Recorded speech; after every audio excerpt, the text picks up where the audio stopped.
Morning, brothers. Today, for this video, I just want to cover King James VI of Scotland, also known as King James I of England, and his family, which were the royal House of Stewarts. For those of you brothers who don't know, the word Stuart comes from the word swart or swarthy, meaning so-called black. So yes, King James, as well as his entire family, going all the way back to the original Scottish Pictish kings of Ireland, originally known as, Scotland, originally known as Alba, were indeed men of color.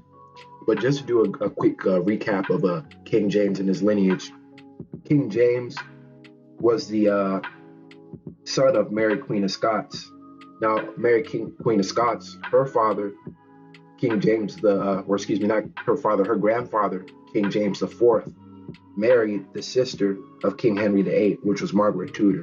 So not only was King James had lineage from the ancient Scottish Pictish kings, he was also a lineage from the kings of England as well. That's why he was able to become king of England and Scotland after Elizabeth died. During his reign, he was the self-proclaimed king of Great Britain, because of course the nation of Great Britain wasn't formally established until 1707. But continuing on, after James's death, there was his son Charles I.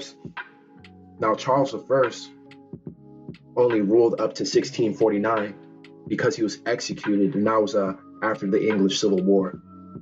Now it was during that time period,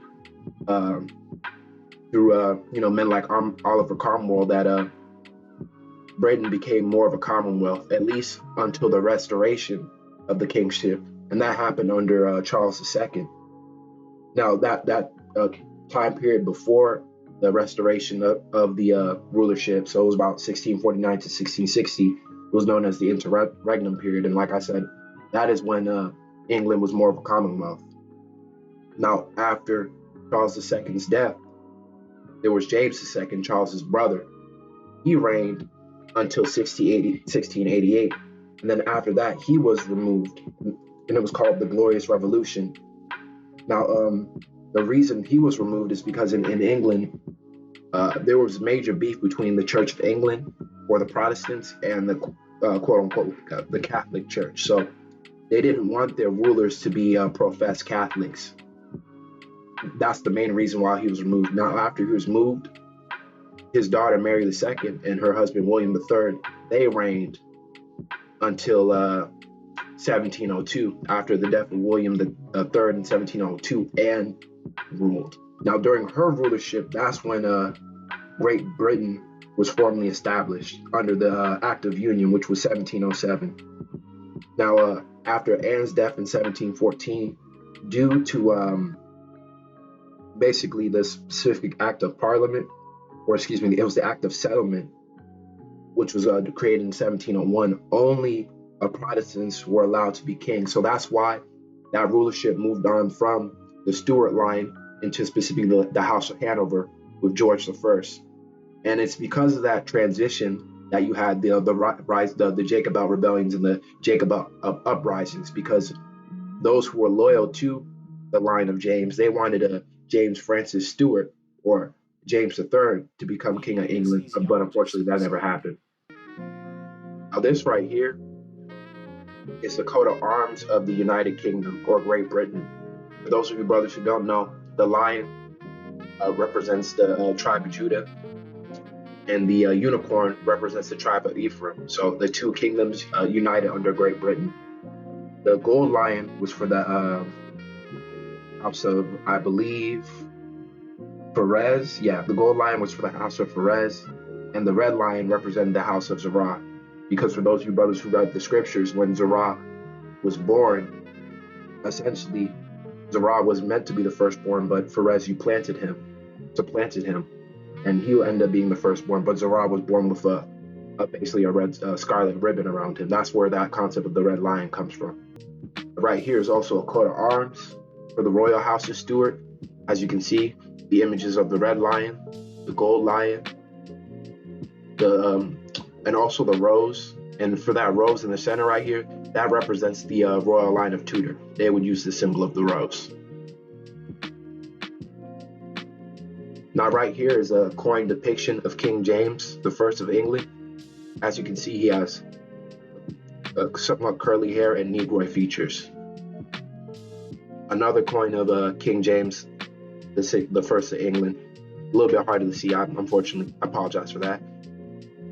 Now, this right here, Elizabeth the Bohemian, was the daughter of King James VI of Scotland and the First of England. As you can see by looking at her features, this is another so-called black woman. Here's another depiction of King James I of England. As you can see, a relatively light-skinned brother. Honestly, he kind of looks like Chris Broussard, for those of you brothers who know what I'm talking about. Now, this is a much better depiction of King James of England. Now, as you can see, he has the Globus Crucis in his hand, the crown, in the royal garb, but as you can tell, he's a relatively light-skinned brother. But yeah, let's get more specific information for King James. So here we go. James VI and the First, or James Charles Stuart, was King of Scotland as James VI from the 24th of July, 1567, and King of England and Ireland as James I from the union of the Scottish and English crowns on the 24th of March, 1603, until his death in 1625. The kingdoms of Scotland and England were individual sovereign states with their own parliaments, judiciaries, and laws, though both were ruled by James in personal union. James was the son of Mary, Queen of Scots, and a great-grandson of Henry VII, King of England and Lord of Ireland, thus a potential successor to all three thrones. And that's essentially what he did when he came into power. For those of you brothers who don't know, he was a self-proclaimed King of Great Britain and Ireland. Of course, England and Scotland didn't recognize him as King of Great Britain, England and Ireland didn't recognize him as King of Great Britain, but he would still have in his written documents. Like I said earlier, it wasn't until 1707 with the Act of Union that England and Scotland were officially known as Great Britain. But continuing on, he succeeded the Scottish throne at the age of 13 months after his mother was compelled to abdicate in his favor. 4 different regions governed during his minority, which ended officially in 1578, though he did not gain full control of his government until 1583. Now, for those of you brothers who don't know what a regent is, essentially, there's someone who's acting in the stead of the king because the king has not reached of age to basically make decisions for the country. Continue on. In 1603, he succeeded the last Tudor monarch of England and Ireland, Elizabeth I, who died childless. He continued to reign in all 3 kingdoms for 22 years, a period known as the Jacobean era, until his death. Now, the reason why it was called the Jacobean era is because, for those of you brothers who don't know, what the word James is actually an Anglican way of saying Jacob. That's another reason why the people who supported the reign of the Stuarts in the later 1600s and early to mid 1700s were known as Jacobites, because again, the word James comes from the Latin Jacobus.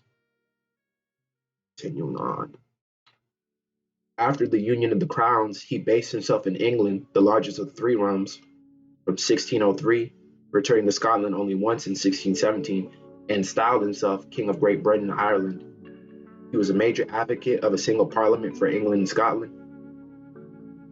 In his reign, the plantation of Ulsters and the English colonization of Americas began. And I'm sure for a lot of you brothers who know a little bit about basic history, they always teach us, the first slaves came to America in 1611.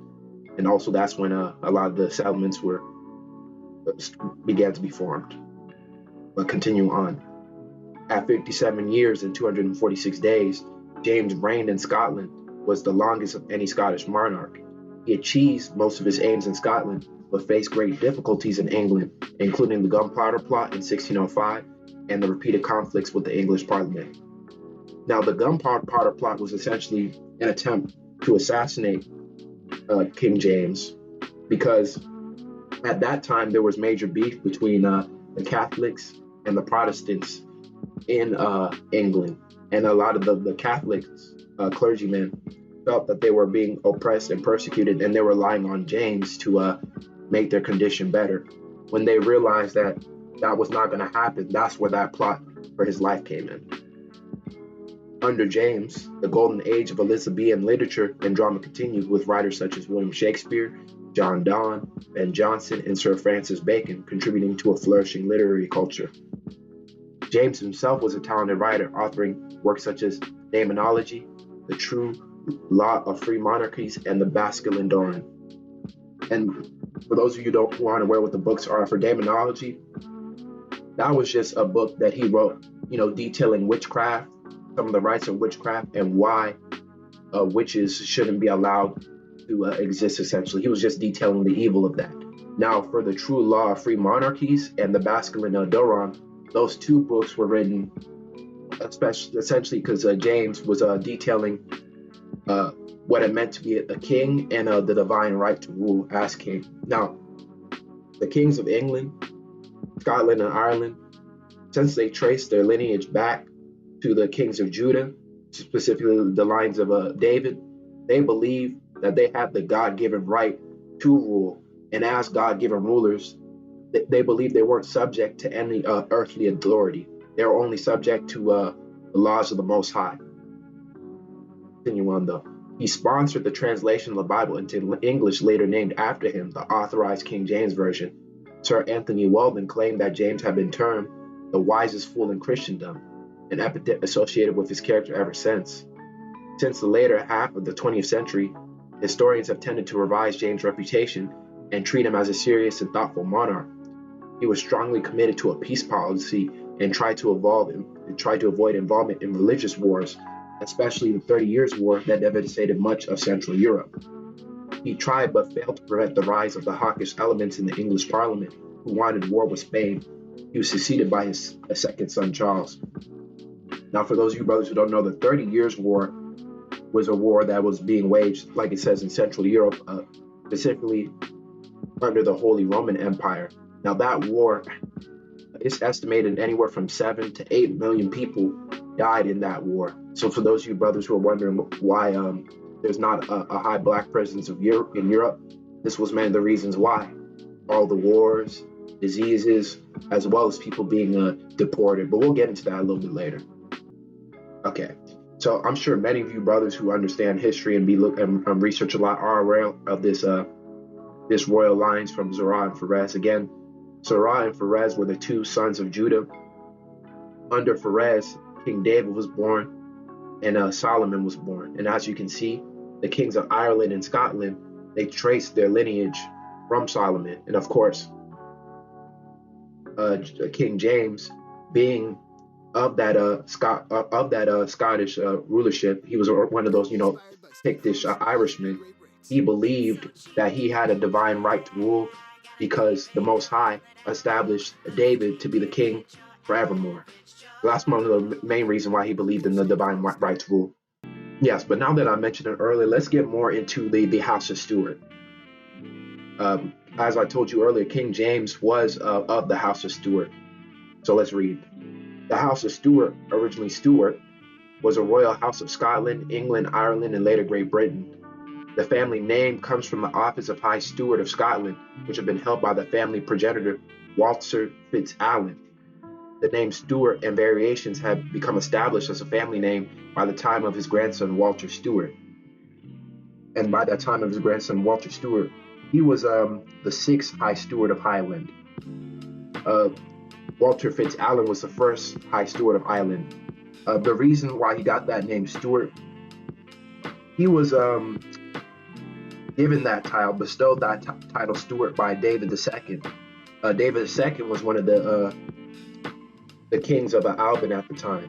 Now, for those of you brothers who don't know, David II was actually a descendant of Kenneth Dub, or Kenneth Nigger, what a lot of you brothers are aware of, was also called Dub, or the Black. Now, Kenneth Nigger, his lineage, he was descended from the royal line of McAlpin. We'll get into the royal line of McAlpin a little bit later. Let's go. The first monarch of the Stuart line was Robert II, whose male line descendants were kings and queens in Scotland from 1371 and of England and Great Britain from 1603 until 1714. Mary, Queen of Scots, was brought up in France, where she adopted the French spelling of the name Stuart. There we go. In 1503, James IV married Margaret Tudor, thus linking the royal houses of Scotland and England. Elizabeth I of England died without issue in 1603, and James IV's great-grandson and Mary's only son, James VI of Scotland, succeeded to the thrones of England and Ireland as James I in the unions of the crowns. The Stuarts were monarchs of Britain and Ireland in its growing empire until the death of Queen Anne in 1714, except for the period of the Commonwealth between 1649 and 1660. And like I told you brothers earlier, that period was known as the Interregnum. And then after that period, there was a restoration of the Stuart line under Charles II. In total, 9 Stuart monarchs ruled Scotland from 1371 to 1603, the last of which was James VI before his accession to England. 2 Stuart queens ruled the Isles following the Glorious Revolution in 1688, Mary II and Anne. And again, the Glorious Revolution was when James II was removed from power. Now, both were Protestants of James VI and James VII and second by his first wife Anne Hyde, and the great-grandchildren of James VI or James I. Their father had converted to Catholicism, and his new wife gave birth to a son in 1688, who was to be brought up a Roman Catholic. So James was deposed by Parliament in 1689 in favor of his daughters. However, neither daughter had any children who survived to adulthood. The crown was passed over to the House of Hanover on the death of Queen Anne in 1714 under the terms of the Act of Settlement and the Act of Security. Now, under those 2 acts, essentially, it made it illegal for a king of England or Great Britain to be a Catholic. They had to be Protestant. But continuing on. After the loss of the throne, the descendants of James VII and II came to be known as Jacobites and continued for several generations to attempt to reclaim the Scottish and English, later British, throne as their rightful heirs. Though since the early 19th century, there have been no more active claimants from the Stuart family. The current Jacobite heir to the claims of the historic Stuart monarchs is Franz, Duke of Bavaria, of the House of Wittelsbach. The senior living member of the royal Stuart family descended a legitimate male from Robert II of Scotland as Arthur Stuart, 8th Earl of Castle Stuart. Since I mentioned Robert II, let's get a little bit of information on him. Now, this is Robert II. Again, he was the first Stuart king. Robert II, the first monarch of the House of Stewart, was born on the 2nd of March, 1316, at Paisley Abbey, the son of Robert the Bruce's daughter Marjorie Bruce and Walter, 6th High Steward of Scotland. Now, Robert the Bruce was again a descendant of head of Niger or Dub, the Black, of the McAlpin line. But unfortunately, he didn't have any sons that could succeed him. So through his daughter, Robert II was able to become king, and he was able to establish the Stuart rulership of Alban or Scotland.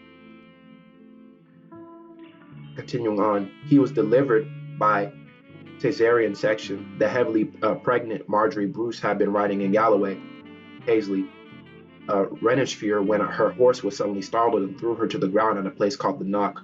Marjorie was seriously injured. Her fall caused a dislocation of her neck bone. She went into premature labor. His mother failed to survive the ordeal of a Caesarean section, dying a few hours later. The office of High Steward was hereditary and had been held by Walter's family for generations, originally the FitzAlans of Bren descent. The family had arrived in Scotland in the 12th century. They derived their surname from their office, which gradually became corrupted to Stewart. In 1318, a parliament at Scone had declared the 2-year-old Robert and his grandfather's successor, but he was displaced as heir to the Scottish throne on the birth of Robert's only son, David. And David was the king at first. However, David eventually passed away, and then that rulership was given to Robert II, and then from then on, Robert III.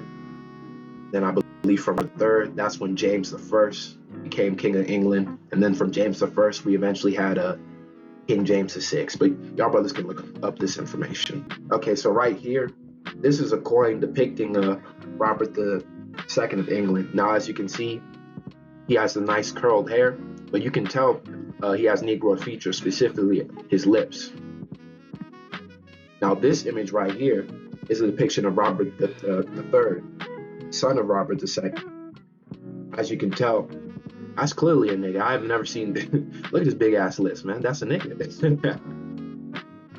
Okay, since I've been mentioning it the past few minutes, I want to get into more specifically the McAlpin family, because, like I mentioned, King James's lineage is tied all the way back to this McAlpin clan. So let's read. Dark Age Scotland was occupied by several races. The Picts, the Aboriginal inhabitants of the country, occupied the northeast of Scotland. They were a short race of Celtic stock and were reported to have arrived in Britain from Europe during the Celtic migrations in the first millennium BC. The Scots, who were Gaelic Celts, arrived later. They crossed the sea from Northern Ireland in the 3rd and 4th centuries, taking over the area of West Highlands, which they termed Aradia. Now, the first Celtic stocks, the ones who arrived in the first millennium BC, they traveled. They came originally from Iberia. They were a mixture of the Israelites of the Bible, as well as the Canaanites.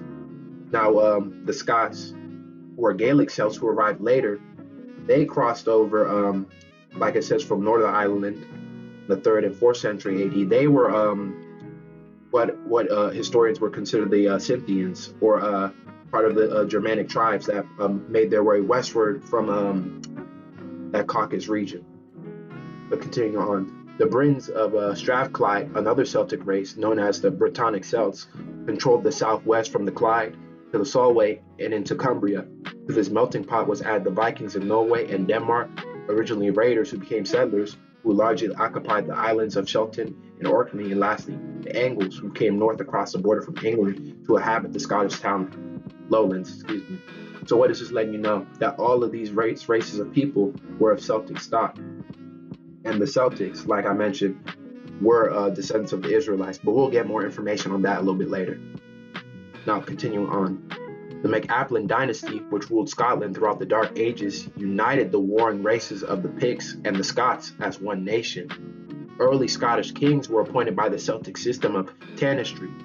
A tanis, or tanes, literally the expected one, the successor to the king, was not necessarily his eldest son, but was designated from among a group of his kindred, chosen during the life of the reigning king. And for those of you brothers who read the scripture, this is kind of similar to how Solomon became king. Because Solomon was not the oldest son of David, but David chose him specifically. But continuing on, this pattern of succession can be previously discerned amongst the ancient kings of Dalradia. The House of McAlpin continued to occupy the Scottish throne for the next 200 years, which was marked by bitter dynastic conflict over tenant successors between rival branches of the dynasty.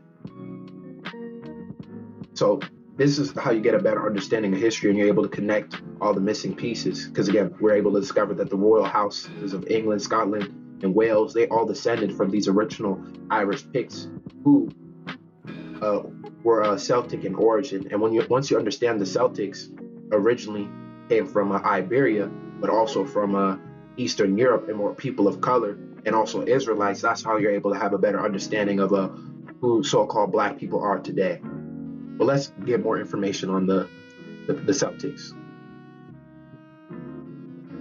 Let's read this. It's called The Celtic Peoples and Their Israelite Origins. We are now continuing our discussion of Celtic traditions that prove that the ancient peoples of Britain and Ireland were descended from the lost 10 tribes of Israel. Some, probably most, of our most important sources come from Ireland. One of the earliest sources of Irish tradition is the Bar Gabhala, or the Book of the Conquest of Ireland, which is also known as the Book of the Invasions. It was written circa 1171 CE. Various versions of this book exist. The book itself appears to be a collection of different traditions. The compiler, the Book of Invasions, attempts to reconcile the different traditions and sometimes contradict each other. The book discusses the history of the Milesians, who are also known as the Godels and as Iberi meaning Hebrews. Now, for those of you brothers who don't know who the Milesians are, they came from an area known as Miletus, which was a part of Anatolia, which is Asia Minor or Turkey. And I believe they also ended up becoming the Trojan kings as well, but y'all brothers can look that up. The peoples we call Celtic peoples who dwelt in ancient Britain and Ireland did not call themselves Celts. They called themselves Iberi, or Hebrews. They identified themselves as Hebrews, and some Roman accounts appear in their own way to have also identified them as Hebrews. The Book of Invasions in one place records a woman named Scotta, who was the ancestress of the Goodels. And by the way, Scotta, that's where the term Scotland or Scots come from. They descended from Scotta.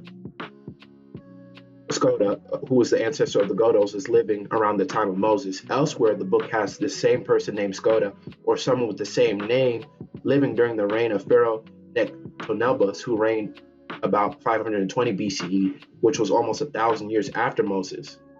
The author had come across a tradition that the ancestors of the Irish sojourned in Germany on their way westward from Scythia. He had another tradition that they had come from Spain to Ireland. The conflicting traditions are understandable since historically Ireland, like the rest of the British Isles, received immigrating groups of people from several areas. Israelites came to the British Isles by two major paths. One path was via the Mediterranean Sea and Spain to Ireland and Britain. The other path was through Scythia across Europe and Germany to Britain and Ireland. And this represented two different time periods. In fact, for those of you brothers who do know a little bit of history, our people have been journeying to Great Britain since the time of Solomon, specifically to Mine 10, because for you brothers who don't know, the area of Cornwall was known for its rich tin caves. So Solomon would hire, I believe his name was King Tyre, to go to that region, and of course some of our people would go there as well on mining expeditions. But continuing on, the narrator of the Book of Invasion repeats the tradition that the ancestors of the Irish in Egypt had been somehow attached to the children of Israel. The Goodels were also known as Iberi and as Milesians, descendants of Mil. The names of the sons of Mil are Hebraic, and they have Israelite tribal significance. There's Eber, whose name is the same as the Hebrew Heber. There is whose name is the same as the Hebrew of Judah. Oh, and by the way, for you brothers who don't know, that word Eber is also where the term Iber or Iberian comes from as well. But we'll get some information that details that as well. There is Dan, whose name is a version of the Hebrew Dan. There is Erahan, whose name is the same as the Hebrew Herman. There is Eber Finn, whose name is related to that of the Hebrew Phuni of Issachar. Numbers 26 in chapter 26 and 23. There is Emagrin, whose name is a version of the Hebrew Ha-Machiri, which means the Mecharites, or sons of Machir, who belong to the tribe of Manasseh, mentioned in Numbers chapter 29. Some of these names and similar ones are also found in Celtic places and in pagan Celtic legend. So again, if you do additional research, you'll be able to find that a lot of the ancient names for those regions are tied into the Hebrew. Like, for example, the word British. It's funny that they're mentioning the word British. The word British actually means people of the covenant, because the word Brit comes from the Hebrew root Berit or Berit, which is covenant. So that word British represents children or people of the covenant. But y'all brothers can look that up on your own. Let's read this last part right here. It is stated in very old copies of the Book of Invasions and other ancient documents that it was the Mosaic law that the Milesians brought to Erin, which is Ireland, at their coming, that had been learned and received from Moses in Egypt by Cain Ethach, who was himself an Israelite, who had been sent into Egypt to learn the language of that country by the great master Phineas Fairsaith, from whom the Milesian brothers who conquered Erin or Ireland are recorded to have been the 22nd generation in descent. And it is stated in the preface to Tiancas More that it was the law of Aaron at the time of the coming of St. Patrick. I'm going to read this bottom part too. St. Cos More was the major work of ancient Irish law. It was kind of a constitutional document. Hyman says that in the preface to this document, it says that the law of Moses was the law of Ireland before St. Patrick came. Hyman, in effect, reports that old copies of the Book of Invasions and other old documents state that the Goodels, or Milesian Irish, at one time had kept Mosaic law, and at least some of them were descended from the Israelites. And some of them were, but again, those people were of mixed stock. Some of them were Israelites, some of them were the Phoenicians or the Canaanites. But yeah, this is just a little excerpt that gets into the history of our people. Now, I just want to get a little bit of information when it comes to the word Iberia. Now here we'll get this nice article. The Celts in the term Iberi, meaning Hebrew. The claim that the Celts of Britain call themselves Iberi is to be found in all British Israel works. Just for the record, British Israel was not, and even today is not, anti-Jewish. There were, however, and still are, anti-Jewish elements who in modern times attached themselves to British Israel and gave it a bad name. That's whatever point. It was not always like that. In the past, serious scholars were to be found amongst its ranks who did important work. These were often pro-Jewish or at least not Judeophobes. And again, most of those terms are used to just demonize people who are trying to research the truth. You're hateful, you're anti-Jewish. Continuing on, in some older British Israel sources will be found the statement that Ptolemy reported that the inhabitants of Britain were merchants and called themselves Iberi. We have not been able to trace such a statement in the editions of Ptolemy we have come across. This does not mean it is not there. No authoritative scientific edition of Ptolemy has yet been produced, despite the enormous benefit such a work could have for its historical research. Meaning what? They don't want the average person to see the writings of Ptolemy because there's certain information in that the average person, they don't want to have access to. But continuing on, the statement about the Iberi in Britain may yet turn up in older editions, or it may be a later interpolation, or it may not exist. Ptolemy did call the island of Ireland Loreni, and this is considered to be a form of the name Iberni. Dionysius of Alexandria in Egypt referred to the inhabitants of Britain as Iberi. Whatever the case as to whether or not Ptolemy referred to the British as also Iberi, we believe it to reflect the historical truth. Not only that, but our impression, and that of scholars who went before us, is that a leading element amongst the peoples of Celtic culture in general call themselves Iberi.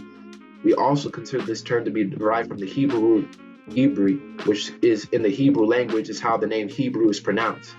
Such a notion may sound far-fetched, but it fits the facts as the following notes show. Let's go. Pythias of Milicia called the island of Ireland Iron, and this too is probably a form of the name Iberni. Early sources trace the root word Eber to an ancestral figure. A legendary early king of Britain recalled by Geoffrey of Monmouth was named Abracchus. The name bears the Eber root. It was recognized with the word root Eber related to an ancestral figure. Now here it is. One of the names of Ireland was Hibernia. Irish tradition said that the name Hibernia came from the ancestor named Iber or Heber or Eber, thus showing that the different forms are all considered of the same origin as in the Hebrew. So again, this is letting you know the Irish trace their lineage back to Eber or Heber, which was one of the forefathers Abraham. We also find that Iberni in the southwest Ireland and Iberon people in what is now Belgium, as well as the Iberi soldiers from Dacia, we see therefore that it was an ethnic designation. We are in effect raising 2 points. A leading or at least important element amongst the Celtics called themselves Iberi. B, Iberian Hebrew means Hebrews. The ethnic element in question was of Israelite origin. I'm going to read this section here about the Iberian Peninsula, Spain and Portugal. The Tagus or Tajo River in the center of Spain was formerly known as the Iber or Iberus River. This name was also applied to the Ebro River in the northeast. The Ebro River may have originally received its name due to being mistaken by the Greeks for the Iberus or the Tagus. The Romans said that in honor of the Ebro River, all inhabitants of Spain were later referred to as Iberi by the Greeks who established settlements along the eastern Spain coast and in south Gaul. This, however, may have been an attempt to rationalize a previous existing name for inhabitants of the country who were no longer present in Roman times. And the reason they were no longer present is because prior to Rome reaching that region, many of them had moved into England. But also for you brothers who read the scriptures, this is one of the reasons why the Apostle Paul, if you read Romans 15 chapter, wanted to travel into Spain, because he realized that a remnant of our people were in that region of Spain. But continuing on, since circa 1610 CE, the areas of Spain and Portugal have been referred to as the Iberian Peninsula. Iberi or Iberi was not a name the natives of the Iberian Peninsula had applied to themselves. Archaeology shows that settlers from the central Syrian coast, including what was then Israel, settled in southeast Spain after circa 700 BCE. Then, as you can see, it's referencing the Phoenicians in Spain, Spain at the dawn of history, Phoenician and Greek construction techniques at Tel Dor. But let me continue on. Roman records plus Irish legends, together with archaeological evidence, shows that the settlers from the Syrian and Israelite area later moved to the northwest and the British Isles. Again, those Israelites and that Phoenician stock, that's who the Celtic people were. Continuing on, Roman explanations of the name Iberia often use such expressions as other side or this side of the river, Iberus, etc. Perhaps we are misreading the Romans. Presumably they mean the other side or this side is the origin of the name. Because that's what the word Heber means. It means other side or crossing over of the river. And for those of you brothers who actually read the blue letter, it's amazing what little things they change. I remember a few months ago when you look up that definition of Heber or Heber, it tells you that it means crossing over the river. But now if you look at it again, that definition is no longer there. So it just shows you how they change things over time to hide certain things. But continuing on, this would coincide with the root Eber or Iber or Eber in the Hebrew language, which gives us Ibri, meaning Hebrew. According to Strabo, prior historians used the term Iberia to mean the country this side of the Iberos, as far north as the Rhone River in southern France. Polybius identified Iberia as stretching from the Pyrenees along the Mediterranean side as far south as Gibraltar, with the Atlantic side having no name. The Ebro River was known as Iberos in ancient Greek and Iberus or Iberus in Latin. The river appears in the Ebro Treaty of 226 BC between Rome and Carthage, setting the limits of Carthaginian interest at the Ebro. Polybius states that the native name for the river was Eber. Apparently, the origin word stripped of its Greek or Latin os or us termination.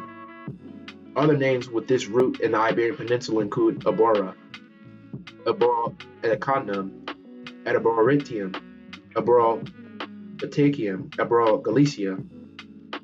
Hubert and others believe that this word root in the Iberian Peninsula was everywhere it was found on offshoot of Celtic influence. Strabo held that originally Iberia had been the name of Celtic Spain, and Gaul was later reapplied to the region beyond.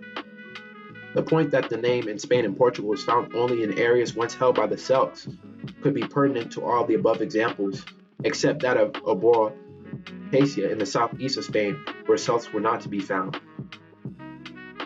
Well, even if Celts were not to be found in that region, the fact that they controlled so much of Spain, their culture would have an influence on the people, so that could be a reason why. But continuing on, Hebrew settlers, or at least the settlers of Phoenician culture from the Syrian coastline, had, however, been dominant in Batika in the period of circa 700 to 500 BCE, after which they moved to the northwest to Galatia, which was or later became an area of Celtic culture. And again, for those of you brothers who don't know, in conventional history, sometimes that word Phoenician can be a reference to the Israelites as well because they intermixed. But reading on, from this area came the Gaels or Milesians who conquered Ireland and to whom the ancestral figure Heber or Eber belonged. In the 1900s, see Ralston or Herodotus, there existed an opinion that the name Iberi was originally applied to the Celtic inhabitants of Spain. These were driven out by the Carthaginians and other newcomers from North Africa who received the name Iberi in their place. Meanwhile, the Iberi Celts became Galatians, who attacked Rome and revitalized Celtic civilization in Europe. So again, what this is letting you know, for those of you brothers who read the Bible, the Galatians are descendants of these Iberi Celts who were of Israelite origin. So the Galatians were Israelites. But yeah, this will be the end of part one. I'll pick it up in part two.